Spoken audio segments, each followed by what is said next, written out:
वो काफिले में तो क्या, गुब्बार में भी न था, जो अव्वल आया पहले हजार में भी न था। नमस्कार दोस्तों, स्वागत है आपका महावना एकेडमी के इस लर्निंग प्लेटफॉर्म पे। दोस्तों, सीयूईटी के जीएटी पोर्शन के लिए, जो कि आपके यूजी और पीजी का जो जनरल अवेयरनेस का पोर्शन है, उस काफिले को हम आगे लेकर बढ़ रहे हैं। पहले आपने देखा है कि हमारा संविधान कैसे बना, फिर आपने देखा है कि उस संविधान के इंपॉर्टेंट आर्टिकल्स कैसे हैं। दोस्तों, मैंने आपको आखिरी क्लास में बताया था कि तीन बॉडी, एक बॉडी के जो गवर्नमेंट एक बॉडी है तो उसके तीन मेन ऑर्गन्स है, लेजिस्लेटिव, एग्जीक्यूटिव, जुडिशरी। आज हम लोग एग्जीक्यूटिव के बारे में जानेंगे।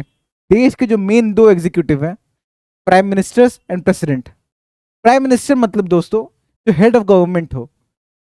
इंडिया एक पार्लियामेंट्री डेमोक्रेसी है। अब पार्लियामेंट्री डेमोक्रेसी क्या होता है, आइए हम लोग देखते हैं। दोस्तों, डेमोक्रेसी एक फॉर्म ऑफ गवर्नमेंट होती है। डेमोक्रेसी क्या होती है?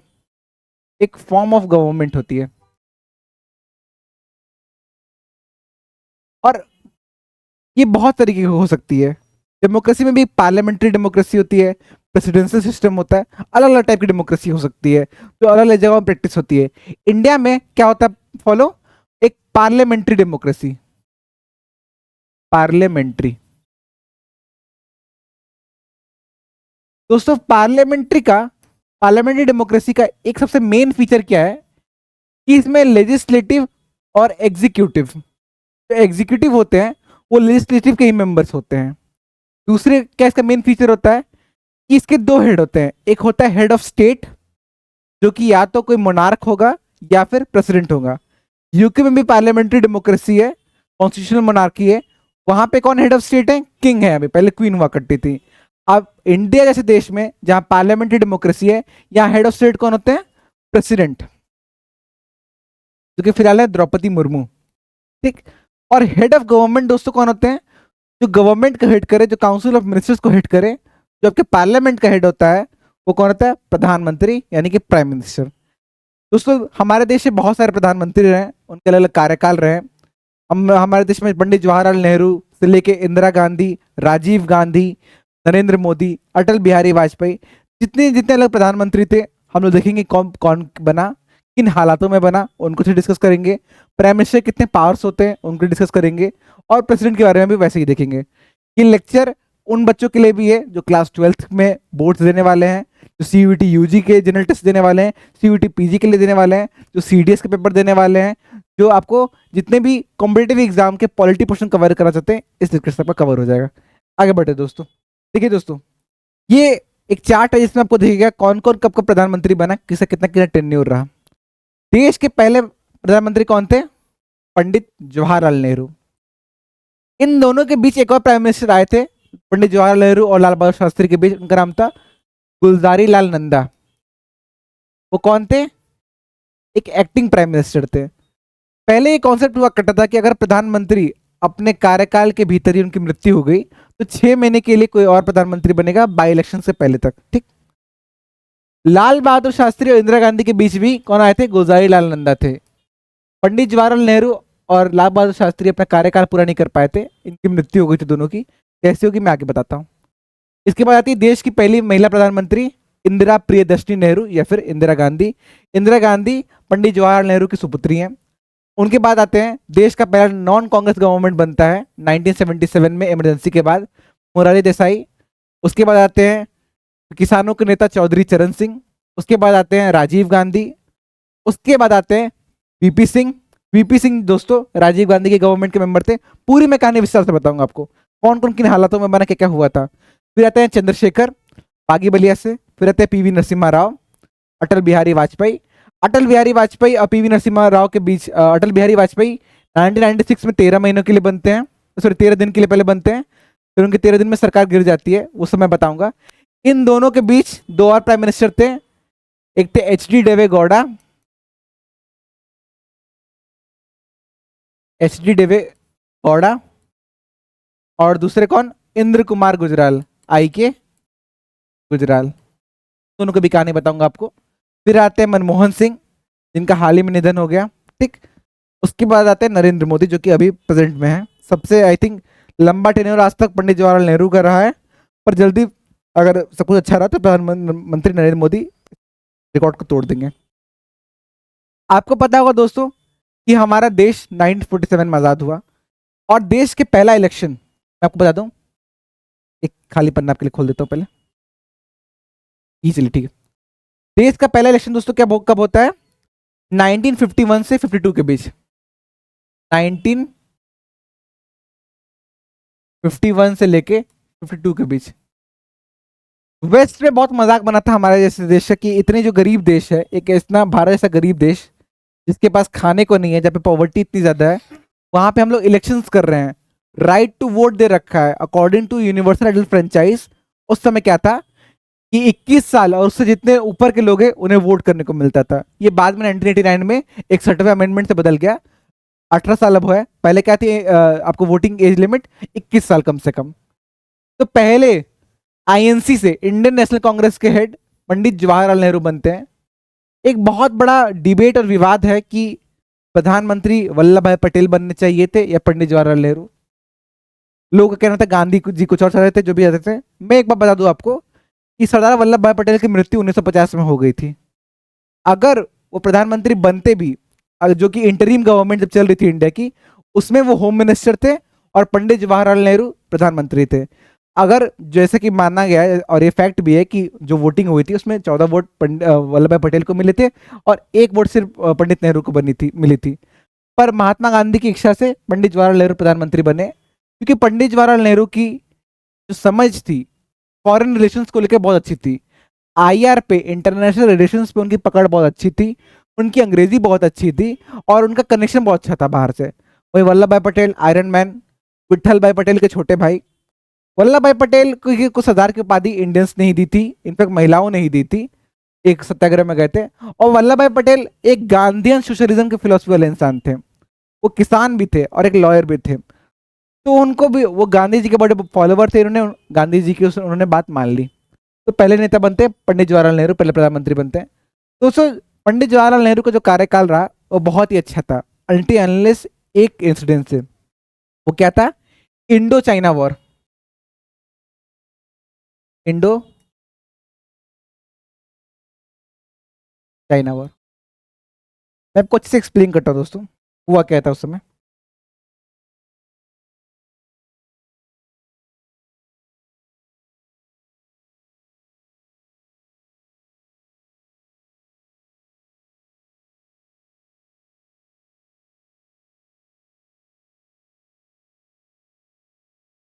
चलिए कोई बात नहीं, इससे कंटिन्यू करते हैं। मैं आपको अच्छे से इंडो चाइना वॉर एक्सप्लेन करता हूँ।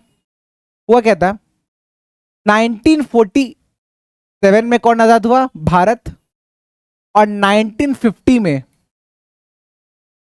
एक देश बनता है पीआरसी। देश पहले ही रहता है पर वो पीपल्स रिपब्लिक ऑफ चाइना हो जाता है अंडर द लीडरशिप ऑफ मो जेडोंग। मो जेडोंग वहां के रूलर बनते हैं, एक कम्युनिस्ट रूलर, बहुत ही खतरनाक व्यक्तित्व बनते हैं। और उनके और इंडिया के बीच एग्रीमेंट साइन होता है। India was one of the first country जो रिकॉग्नाइज करती है चाइना को एज अ कंट्री। दोस्तों यहां से मैं आपको कॉन्सेप्ट बताना चाहूंगा बफर स्टेट का। मान लीजिए मैं इंडिया हूं, ये चाइना है, तो इंडिया और चाइना के बीच एक और देश है, उसका क्या नाम था? तिब्बत। तो सबसे पहले चाइना ने तिब्बत को एनेक्स कर लिया, उस पर उसको कैप्चर कर लिया और कहा कि चाइना हमारा है। ठीक, अब यहां तक दिक्कतें नहीं थी, पंडित जवाहरलाल नेहरू ने उसे ये माना और कहा भी था अपने पार्लियामेंट में कि एक सही स्टेप है, अगर कोई किसी का देश है तो उसे एक्सेप्ट करे। पर वहीं वल्लभ भाई पटेल की दूरदर्श जो उनकी पारदर्शिता थी वही दिखती है। उन्होंने बोला कि चाइना से रिश्ता अच्छा नहीं है। होता क्या है, एक बहुत ही इंपॉर्टेंट डेट याद रखिएगा, 1954, 29 अप्रैल, इसको मत याद रखिए, बस 1954 याद रखिए। 1954 में इंडिया चाइना के बीच एक अग्रीमेंट साइन होता है, जिसका नाम क्या था दोस्तों? पंचशील अग्रीमेंट। पंचशील अग्रीमेंट बहुत ही इंपॉर्टेंट है दोस्तों। ये 2023 और 24, सॉरी 2022 और 24 दोनों में आया था ये कि पंचशील अग्रीमेंट किन दो देशों के बीच किन दो देशों के बीच साइन हुआ था और कब हुआ था। तो 1954 में पंचशील अग्रीमेंट साइन हुआ था इंडिया चाइना के बीच। इसमें 5 चीजें थी और एक मेन चीज ये थी, इंडिया चाइना के इंटरनल अफेयर्स में इंटरफेयर नहीं करेगा और चाइना इंडिया के मैटर में इंटरफेयर नहीं करेगा। अब आगे होता क्या है कि 1959 में वो पूरा कब्जा कर लेते हैं और 59 में एक बहुत बड़े स्पिरिचुअल लीडर दलाई लामा, वो चाइना से इंडिया में आ जाते हैं, आपको पता होगा हिमाचल प्रदेश के धर्मशाला में आ जाते हैं, और उन्हें स्टेट गेस्ट की उपाधि दी जाती है कि वो देश के गेस्ट हैं, उनका बहुत स्वागत होता है। ठीक, उसके बाद होता क्या है दोस्तों, कि चाइना को आता है गुस्सा कि आप हमारे इंटरनल मैटर्स में क्यों आए। और उसी के दौरान 1960 में पंडित नेहरू चाइना गए भी, और वहां पे उन्होंने हिंदू चीनी भाई भाई का नारा दिया। पर as you know, Chinese always back step, पीठ में छुरी घोपने की उनकी आदत है, और 1962 में उन्होंने अटैक कर दिया और बहुत बुरा दशा कर दिया हमारा। नॉर्थ ईस्ट से उन्होंने अटैक करके वो असम तक पहुंच गए थे। फिर इंडिया ने गुहार लगाई यूएसए से, हेल्प लिया उन्होंने, और फिर कैसे कैसे कैसे वो वापस गए। और 1962 हमारे देश में एक, कहते हैं कि इंडो चाइना वॉर एक वो इतिहास का एक वो काला पन्ना है जिसे भुला देना ही बेहतर है। पर उससे हुआ क्या, पंडित जवाहरलाल नेहरू की तबीयत बहुत ज़्यादा खराब हो गई और उन्हें हार्ट अटैक आया। और 27 मई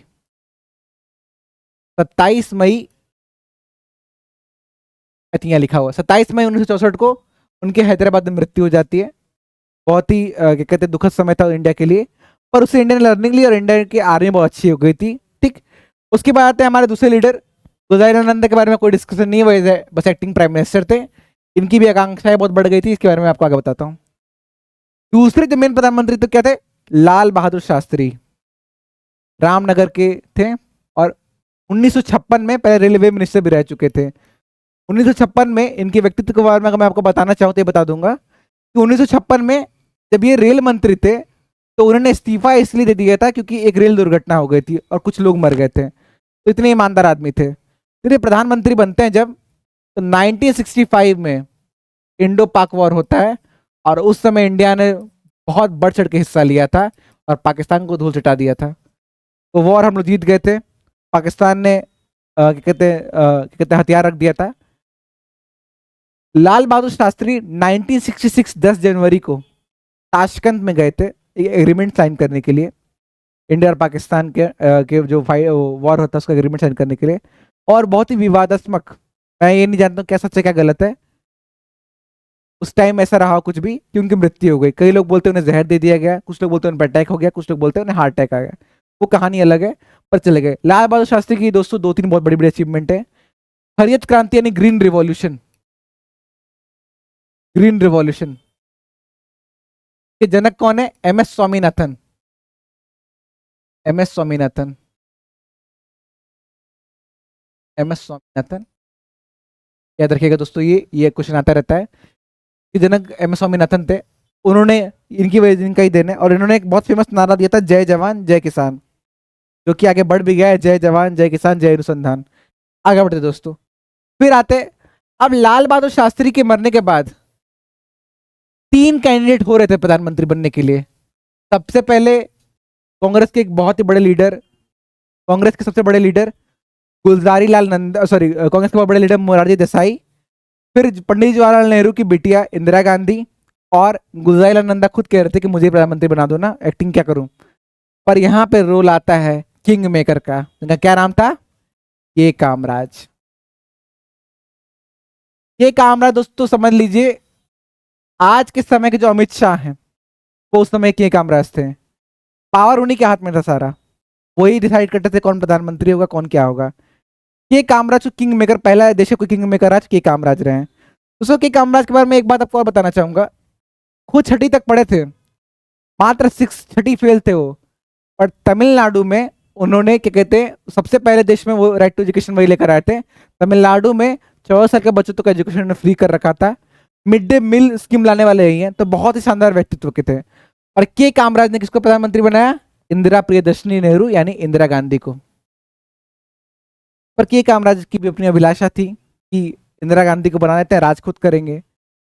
पर आप समझ लीजिए कि इंदिरा गांधी वो लीडर थी जो देश के सबसे महान लीडर्स के बीच रही हैं। के पिता इतने बड़े वक्ता, इतने बड़े, इतने क्या कहते हैं फॉरेन रिलेशंस के मास्टर, तो वो हर जगह जाते हुए तो इंदिरा गांधी भी गई होंगी, तो इंदिरा गांधी बनती है प्रधानमंत्री। पर आपको जब भी पता है जो रजिया सुल्तान के वक्त हुआ था कि जब भी कोई एक महिला लीडर बनती है तो लोगों को दिक्कत होती है, कांग्रेस में स्प्लिट होने लगा। कुछ लोग कहते थे कि इंदिरा गांधी प्रधानमंत्री ना रहे, कहते रहे। ठीक, तो कांग्रेस का डिवीजन होता है उस समय, इसमें 2 भागों में, एक होता है कांग्रेस आर कांग्रेस रिक्वेस्टनिस्ट, और एक होता है कांग्रेस ओ। ठीक, कांग्रेस ऑर्गेनाइजेशन में इंदिरा गांधी थी। होता क्या है दोस्तों कि 1969 का एक प्रेसिडेंशियल इलेक्शन होता है, इसकी वजह से ही ये स्प्लिट होता है। वो प्रेसिडेंशियल इलेक्शन क्या है कभी किसी और दिन में बताऊंगा मैं आपको, वरना लेक्चर बहुत बड़ा हो जाएगा। इन दोनों के बीच जो लड़ाई हुई, कांग्रेस डिवाइड हो गया।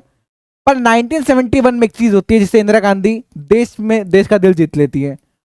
1971 में, आपको बता दो दोस्तों, आपको पता होगा कि जब हमारे देश का बंटवारा हुआ था 1947 में, आपके हिस्ट्री टीचर ही बताएंगे। तो अगर इंडिया का जो ये वाला हिस्सा है, अगर मान लीजिए इंडिया कुछ ऐसा है, कुछ इधर का जो हिस्सा है ये पूरा पंजाब उनका था, और जो इधर बंगाल का हिस्सा है, जो हमारा क्या कहते हैं, बंगाल, आधा बंगाल था जो 1905 में लॉर्ड कनिंघम ने डिवीजन कराया था, वो हिस्सा किसका हो गया था, पाकिस्तान।